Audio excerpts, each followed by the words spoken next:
Do you believe that low blood pressure, which seems harmless, could actually lead to fainting, brain damage, or even become life-threatening if not recognized in time?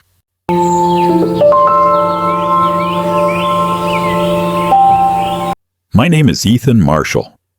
I'm a 60-year-old physician living and working in the United States, and for more than 30 years, I've dedicated my career to health and cardiovascular care. I'd like to begin today's conversation with a truth that may surprise you. Many people believe low blood pressure is always a sign of good health. But in reality, I've seen countless patients faint, end up in the hospital, and even face life-threatening situations simply because their blood pressure was too low. That may sound shocking compared to what most people think, right? If you find this kind of content valuable, I invite you to subscribe to the channel, hit the like button, and share this video so we can continue creating high-quality, helpful resources for the community. First, let's clarify the basics of what low blood pressure really means. In medicine, blood pressure is considered low when it falls below 90/60 milliliter or more. This is the international standard used by doctors to identify hypotension. But here's what's interesting. That number isn't a rigid barrier. It's more of a reference range. Some people with slightly lower numbers can still feel completely fine, sharp, and active. On the other hand, others may feel dizzy, lightheaded, or unable to stay upright even when their readings are just around 90/60 or slightly higher. This shows that low or normal isn't just about the numbers, but also depends on each person's unique physiology and ability to adapt. I've seen many patients, especially older adults, come into my office looking pale and telling me they often feel weak, struggle to concentrate, or get dizzy every time they stand up from a chair. These may seem like minor complaints, but in truth, they're red flags that their blood pressure is at a dangerous level. And the most important point I want to emphasize here is this. When blood pressure drops too low, the flow of blood to vital organs like the brain, heart, and kidneys is reduced. And that lack of circulation can lead to serious, even permanent damage. In my daily practice, I often ask patients, what do you think when someone says, low blood pressure is a sign of youth and health? Many nod in agreement until they realize that if low blood pressure comes with fatigue, dizziness, or fainting, it's not a good thing at all. On the contrary, it can be a warning signal that requires immediate attention. So let me leave you with a quick question to reflect on. In your opinion, what's the most important factor in evaluating low blood pressure? A. A reading below 90/60 millibecquerels. B.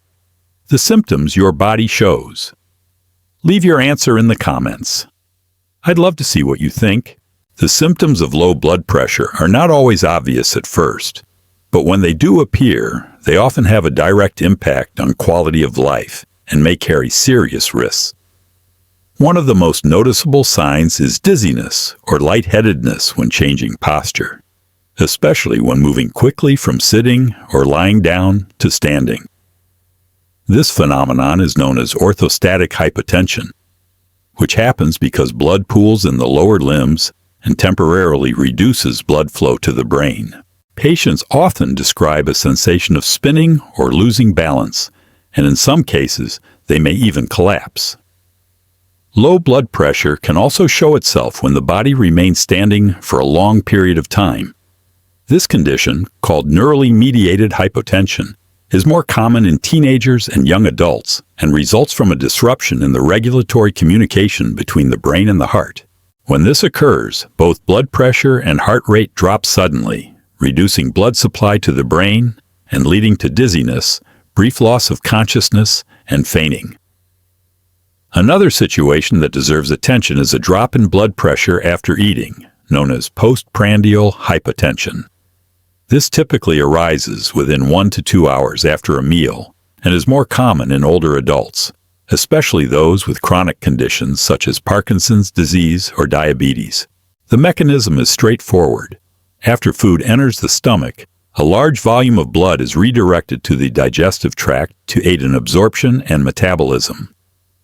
In healthy individuals, the heart compensates by beating faster, and other blood vessels constrict to maintain stable blood pressure. However, in people with autonomic nervous system disorders or underlying health issues, this adjustment does not work properly, causing blood pressure to fall significantly and resulting in fatigue, dizziness, or fainting after meals. These examples highlight that low blood pressure cannot be identified by numbers alone, but must also be recognized through everyday situations and clinical symptoms. Early recognition of these warning signs plays a crucial role in diagnosis and timely intervention, because if left unaddressed, low blood pressure may lead to dangerous complications that directly threaten patient safety and long-term health. The causes of low blood pressure are varied and can arise from many different physiological mechanisms within the body. One of the most common factors comes from medications, which can affect both younger and older individuals. Cardiovascular drugs such as beta blockers, vasodilators, diuretics, and other antihypertensive medications may push blood pressure below the necessary threshold. In addition, anesthetics used during surgery, opioid painkillers, antidepressants, tranquilizers, and medications prescribed for Parkinson's disease can all trigger hypotension, especially when taken long-term or in combination with other drugs. Not only prescription drugs, but also certain over-the-counter medications may interfere with the body's regulatory systems, so patients should be cautious when self-medicating. Another major cause originates from heart disease. When the heart muscle cannot pump enough blood to meet the body's needs, blood pressure drops significantly. Conditions such as valvular heart disease that obstruct blood flow, abnormally slow heart rhythms, or other arrhythmias can prevent sufficient cardiac output. Ineffective heart function means reduced blood pressure and inadequate blood flow to vital organs, resulting in hypotension. Nutritional deficiencies are another important factor, particularly a lack of vitamin B12, iron, or folic acid. These deficiencies lead to anemia, which reduces the number of red blood cells and impairs the blood's ability to carry oxygen. Without adequate oxygen delivery to tissues and organs, blood pressure tends to fall, often accompanied by symptoms of fatigue and weakness. Severe allergic reactions, also known as anaphylaxis, must also be considered. When the body encounters triggers such as certain foods, medications, or insect stings, the immune system may overreact, releasing large amounts of chemical mediators that cause rapid vasodilation. This sudden drop in vascular resistance leads to a dramatic fall in blood pressure, a medical emergency that can be fatal without prompt treatment. Endocrine disorders also play a critical role. Hypothyroidism, Addison's disease, hypoglycemia, and diabetes can disrupt hormonal balance, impairing the body's ability to regulate blood pressure effectively.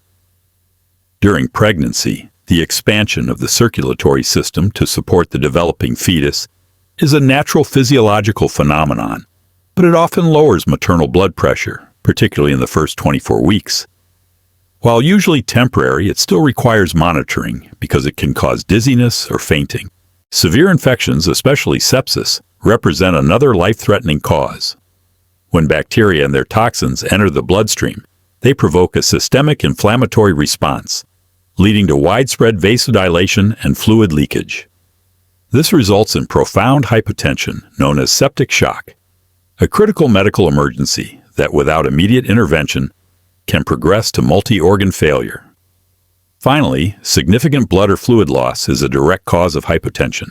Acute hemorrhage, major trauma, surgery, or severe dehydration due to prolonged vomiting or diarrhea can all reduce circulating blood volume. When blood volume drops, the body cannot maintain stable pressure, increasing the risk of dangerous hypotension.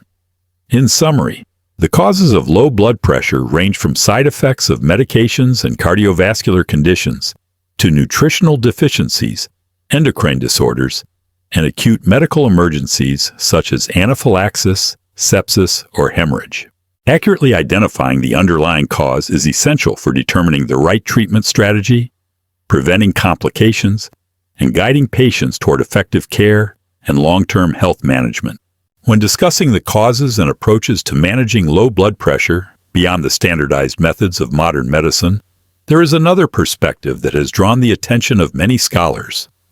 The ideas of Arnold Ehret in his work Rational Fasting, translated as Eat to Heal. Ehret argued that many chronic conditions, including blood pressure disorders, are not solely the result of aging or genetics, but stem from the accumulation of what he termed mucus in the body. This mucus, he claimed, builds up when people consume excessive amounts of processed foods, animal-based products, and refined starches.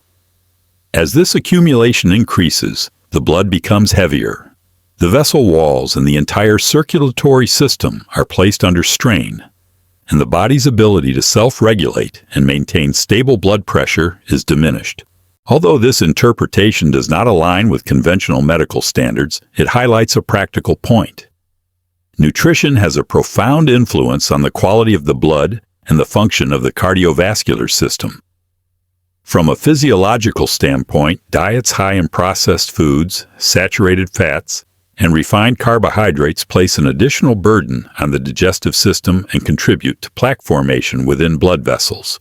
This process reduces vascular elasticity, impairing the ability of arteries to expand and contract as needed. Once vessels lose this flexibility, the body struggles to adapt to sudden changes, increasing the risk of unstable or low blood pressure. On the other hand, diets rich in whole, natural foods, such as fresh fruits and vegetables, whole grains, and nutrient-dense seeds, can improve blood quality, strengthen vascular health, and support the body's capacity to keep blood pressure balanced. Practical observations have even reported that individuals who shifted to a lighter and more cleansing style of eating saw significant reductions in post-meal dizziness or lightheadedness when standing up. Ehret's philosophy also emphasizes the concept of empowering the body to heal itself. He believed that by reducing the digestive and circulatory burden associated with foods that generate mucus, the body is given the opportunity to restore its natural ability to regulate and rebalance. Applied to the context of low blood pressure, this perspective suggests an additional avenue. Treatment should not rely exclusively on medication or medical interventions, but should also include nutritional changes that promote systemic recovery. Thus, the outlook presented in Eat to Heal does not deny or replace modern medicine. Instead, it adds another important layer of meaning. To achieve sustainable blood pressure control, people should nourish their blood and vessels with foods that are pure, natural, and minimally taxing. This approach goes beyond dietary choice. It reflects a broader way of seeking harmony between the body and its environment, offering a pathway toward long-term resilience and health. Low blood pressure, in the end, cannot simply be labeled as either absolutely good or bad. Its real significance lies in whether we understand the underlying causes of change and whether we can recognize warning signs in time to protect our health. For some individuals, a lower reading without any accompanying symptoms may reflect a normal physiological state and require no medical intervention. For others, when low blood pressure is paired with dizziness, fainting, weakness, or occurs in the context of heart disease, endocrine disorders, or severe infections, it becomes a red flag that must be addressed immediately. Maintaining a cautious attitude and careful monitoring is essential, because persistent or recurrent hypotension can reduce blood flow to vital organs and create the risk of serious long-term complications. In this context, the safest and most effective approach is to combine the precision of modern medicine with sensible lifestyle adjustments. Modern diagnostics, from routine blood pressure monitoring to specialized lab tests, allow physicians to pinpoint exact causes and design appropriate treatment plans. Patients, especially those with chronic conditions like cardiovascular disease, diabetes, or endocrine disorders, should be encouraged to maintain regular blood pressure checkups. At the same time, diet and daily habits remain the foundation of long-term stability. A balanced diet rich in fresh, minimally processed foods, fiber, and vitamins, while limiting salt, saturated fats, and alcohol, eases the burden on the circulatory system. Regular physical activity, sufficient sleep, and stress management further support healthy regulation of blood pressure. From Arnold Ehret's perspective in Eat to Heal, sustaining pure and natural nourishment reduces the buildup of metabolic waste, allowing the body to regain its capacity to self-regulate and prevent dangerous fluctuations. This underscores a vital truth. To protect vascular health, we must learn to lighten the load on the body, not just rely on medicine alone. The ultimate message is this: treat blood pressure as a mirror of your body's overall health. Every fluctuation, every unusual symptom is the body's way of calling for your attention. Recognizing these signals in time and balancing medical care with mindful lifestyle changes will not only help manage low blood pressure, but also build a strong foundation for lifelong health. This comprehensive and humane approach ensures each person can preserve the balance necessary to live with both vitality and peace. So here's a reflection for you. Which factor do you believe plays a bigger role in maintaining stable blood pressure? A. Medical treatment and medication. B. Nutrition and daily lifestyle. Share your thoughts in the comments below. And don't forget to fill out the form in the description to receive your free Healing Health ebook.